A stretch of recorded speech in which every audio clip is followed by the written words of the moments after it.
राहुल गांधी के सिपाही ने हाई कोर्ट में ज्ञानेश कुमार को बुरा फंसा दिया है। वोट चोरी को देखकर जज भी भड़क गए हैं और 150 लिफाफे ये सबूत बन गए हैं। तो क्या वोट चोरी पर एक कड़ा प्रहार अब एक हाई कोर्ट के हथौड़े से निकलेगा? क्या ज्ञानेश कुमार भरी अदालत में पकड़े जा चुके हैं? बस ऑफिशियल अनाउंसमेंट बाकी है। और ज्ञानेश कुमार के एक अफसर को भी जज ने क्यों तलब कर लिया, क्यों बुला लिया, क्यों कहा आइए जनाब आके कटघरे में खड़े हो जाइए, क्योंकि वोट तंत्र से लोकतंत्र चलता है और वोट तंत्र में लूट तंत्र की कोई जगह नहीं होती। नमस्कार, मैं स्वप्निल और आप मुद्दा देख रहे हैं। दोस्तों आगे बढ़े उससे पहले एक छोटी सी अपील है। मुद्दा इन दिनों एक गंभीर आर्थिक संकट से जूझ रहा है। एक तरफ हमारे मेन बैंक अकाउंट्स को बीते कई महीनों से फ्रीज किया जा चुका है, तो दूसरी तरफ हमारे 2.5 साल पुराने चैनल को भी हमसे छीन लिया गया। ऐसे में डे टू डे ऑपरेशंस में मुद्दा को काफी मुश्किलों का, काफी आर्थिक संकटों का सामना करना पड़ता है। यदि आप चाहें, यदि आप सक्षम हो तो छोटी छोटी मदद अपने स्क्रीन पर दिख रहे क्यूआर कोड या फिर के नीचे दिख रहे यूपीआई नंबर के जरिए हमारी जरूर कीजिएगा, ताकि बेबाक आवाज यूं ही बेबाकी से जनता के मुद्दे आप तक पहुंचाती रहे। आगे बढ़ते हैं और खबर की तरफ चलते हैं और सबसे पहले आपको एक हेडलाइन सिर्फ दिखाएंगे, उसके बाद जरा विस्तार से इस पूरे खबर को आज समझेंगे और इसके परिणाम क्या हो सकते हैं उसका विश्लेषण करेंगे। दोस्तों यह हेडलाइन जो आपने अभी देखी अपने आप में एक नई कहानी समेटे हुए है, लेकिन उससे पहले जरा रिकॉल कीजिए, राहुल गांधी ने अब तक वोट चोरी को लेकर 2 प्रेस कॉन्फ्रेंसेस करी हैं और इन दोनों प्रेस कॉन्फ्रेंसेस के बाद एक सवाल राहुल गांधी से हमेशा पूछा गया कि आखिरकार वो अदालत कब जाएंगे। लेकिन आज की तारीख में कमोबेश 2 ऐसे मामले हैं जो अदालत में जा चुके हैं। एक दिल्ली हाई कोर्ट का मामला और एक ये मामला जो हरियाणा का है, उचाना विधानसभा सीट का। 215 पोस्टल बैलेट्स को जहां पर अवैध करार दिया गया था और हार और जीत का अंतर सिर्फ और सिर्फ 32 वोटों का था। भारतीय जनता पार्टी के प्रत्याशी देवेंद्र अत्री उचाना से विधायक तो बन जाते हैं, लेकिन महज 32 वोटों के मार्जिन से वो चुनाव जीतते हैं। आलम ये कि जिस सीट पर 32 वोटों से देवेंद्र अत्री चुनाव जीतकर भारतीय जनता पार्टी से विधायक बनते हैं, दरअसल उस सीट पर 215 वोटों को, पोस्टल बैलेट्स को अवैध घोषित किया था रिटर्निंग अफसर ने। इसके बाद बृजेश सिंह लगातार कानूनी लड़ाई लड़ रहे हैं और अब वो लड़ाई अंजाम तक पहुंचने वाली है।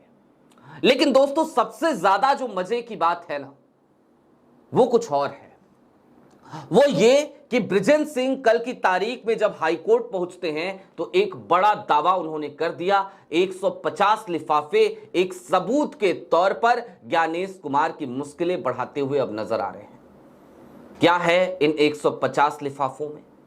ये 150 लिफाफे पोस्टल बैलेट्स के वो लिफाफे हैं जिन्हें खोला तक नहीं गया और अवैध करार कर दिया गया।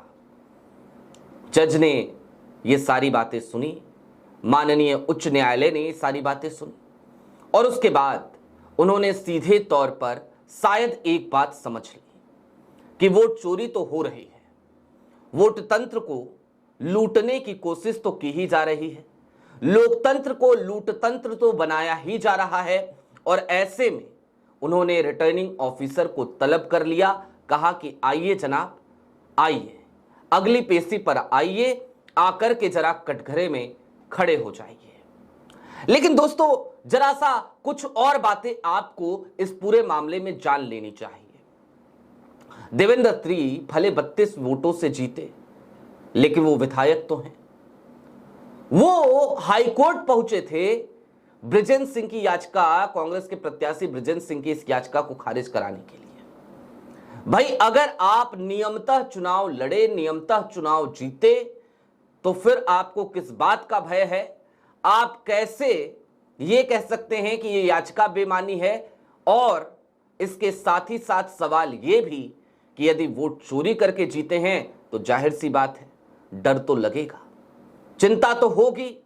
अब तक माननीय विधायक देवेंद्र अत्री थे, कहीं ऐसा ना हो कि हाईकोर्ट के फैसले के बाद उनसे ये तमगा छीन जाए, कहीं ऐसा ना हो वो विधायक ना बचे, कहीं ऐसा ना हो कि हाईकोर्ट में जब वोटों की दोबारा गिनती हो तो फिर बृजेंद्र सिंह को ही विजेता घोषित कर दिया जाए। वैसे भी पोस्टल बैलेट्स में 636 वोट, 1200 या 1100 पोस्टल बैलेट्स, 1100 पोस्टल बैलेट्स जो वैध करार दिए गए थे, उनमें से 636 बृजेंद्र सिंह के पक्ष में थे। कांटे की टक्कर थी भाई साहब, और 32 वोटों से चुनाव हारते हैं बृजेंद्र सिंह। अब दोस्तों, ये खबर तो हमने आपको बताई, लेकिन इसके साथ ही साथ एक खबर और है, उस खबर के बारे में भी जान लीजिए। बीते दिनों डूसू का इलेक्शन हुआ दिल्ली यूनिवर्सिटी का, और इस इलेक्शन के बाद रौनक खत्री, राहुल गांधी के एक और सेनापति जो डूसू के पूर्व अध्यक्ष रहे, उन्होंने भी दिल्ली हाईकोर्ट का रुख अपना लिया, दिल्ली हाईकोर्ट की तरफ अपनी गाड़ी मोड़ दी, जाकर याचिका लगा दी, और इस याचिका ने भी सीईओ दिल्ली को फंसा दिया है।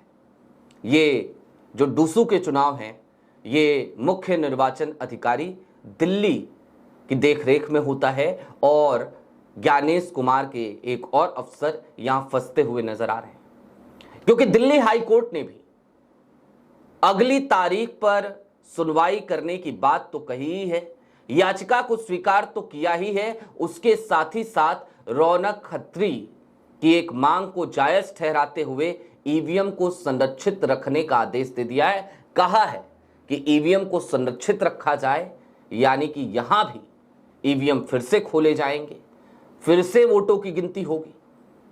अब कुल मिलाकर कुछ चीजें चलते चलते और समझ लीजिए दोस्तों। आज की तारीख में सबसे बड़ा मुद्दा इस देश में वोट चोरी हो गया है, इस बात पर कोई दो राय नहीं। चौक चौराहों पर, चौपालों पर, मेरी तो आदत है, मैं कई जगहों पर कहीं भी रुकता हूं, रुक करके चाय पीता हूं। घर से कार्यालय आते समय, कार्यालय से घर जाते समय कोशिश करता हूं समाज को समझने की, अलग अलग लोगों से मिलने की। काफी सारे दर्शक वो फोन भी करते हैं, उनसे भी बात होती है, और सभी वोट चोरी को लेकर संवेदनशील नजर आते हैं। दर्शकों की बात तो ठीक है, लेकिन चौराहों पर, चौपालों पर, सड़कों पर भी आज की तारीख में जब कोई मुझे मिलता है और अगर उसकी राजनीति में दिलचस्पी है, तो वो चुनाव आयोग को कोसता हुआ नजर आता है। दोस्तों, ये सारी स्थितियां दरअसल आज की तारीख में ये बयां करने के लिए काफी हैं कि ज्ञानेश कुमार की मुश्किलें, ज्ञानेश कुमार की मुसीबतें बढ़ती हुई नजर आ रही हैं। अब दोस्तों, उचाना विधानसभा की सीट पर थोड़ा सा और संक्षेप में कुछ और जानकारियां आपको दे देते हैं। बृजेंद्र सिंह पूर्व आईएएस अफसर रहे, उनके पिताजी मंत्री रहे, और वो चुनाव लड़े। कांग्रेस की एक लहर वहां दिखाई दी, कांग्रेस और भारतीय जनता पार्टी में कांटे की टक्कर दिखी। वोटर मैनिपुलेशन हुआ था, नहीं हुआ था, इसको लेकर अभी कोई खुलासा कांग्रेस की तरफ से तो नहीं हुआ है, लेकिन आरोप तो लगे ही हैं वोटर मैनिपुलेशन पे। इस बात के आरोप तो लगे ही हैं कि दरअसल हर सीट पर जो कांग्रेस के या विपक्ष के वोट है उनको काटा गया, और कुछ नए मतदाता जोड़े गए, और वो मतदाता भारतीय जनता पार्टी के पक्ष में मतदान करते हुए नजर आए। वो महाराष्ट्र का चुनाव हो या फिर कि हरियाणा का चुनाव हो, हर जगह ये बातें तो की ही गई हैं। अब इन सब के दरमियान आज की तारीख में ज्ञानेश कुमार चाहे खुद के दामन पर पड़ रहे छींटों से बचने की कितनी भी कोशिश करते हुए नजर आ रहे हैं, लेकिन आज की तारीख में ज्ञानेश कुमार अदालत में घसीटे जा रहे हैं, उनके अधिकारी तलब किए जा रहे हैं।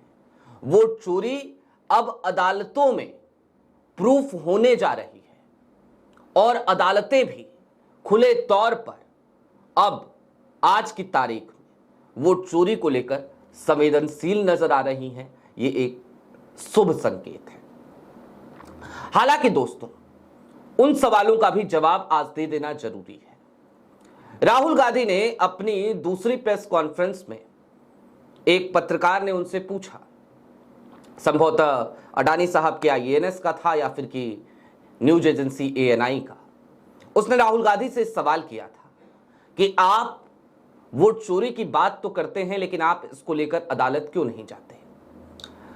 राहुल गांधी ने उस वक्त पे एक बात कही थी। उन्होंने कहा था कि मेरा काम बतौर नेता प्रतिपक्ष क्या है। उन्होंने अपनी सीमा रेखाएं बताई थी। उन्होंने कहा था कि मेरा काम ये है, मैं ये काम कर रहा हूं, ये काम मेरा करने का काम नहीं है। जाहिर सी बात है, ये काम नेता प्रतिपक्ष का नहीं है, ये काम तो देश के चौथे स्तंभ का था, ये काम तो मेन स्ट्रीम मीडिया का था, या फिर कि हम जैसे पत्रकारों का था। हमारे पास सीमित संसाधन हैं, जितना उसमें कर पाते हैं हम करते हैं।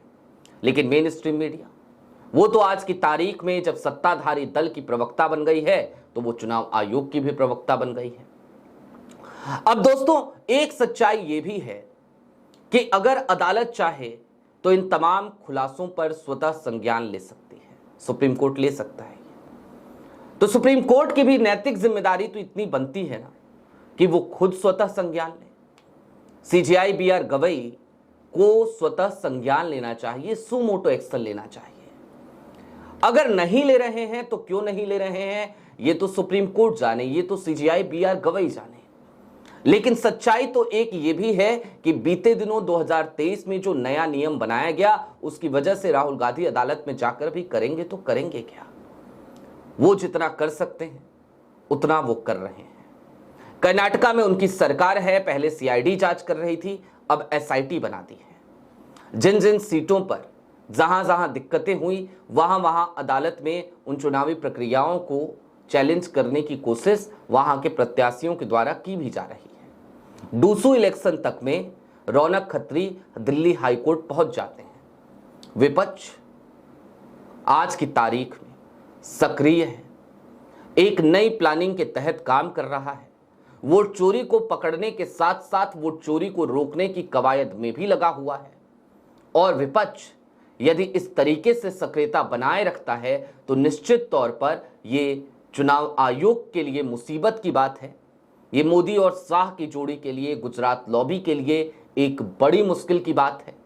और ज्ञानेश कुमार के लिए जब उनके अफसर अदालतों में तलब किए जाएं, जब 150 बंद लिफाफों के सबूत अदालतों तक पहुंचने लगे, तो उनके लिए ये सबसे बड़ी परेशानी की बात है।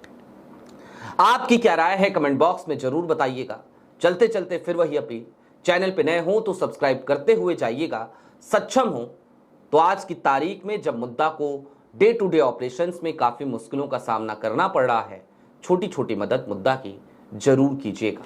बहुत शुक्रिया।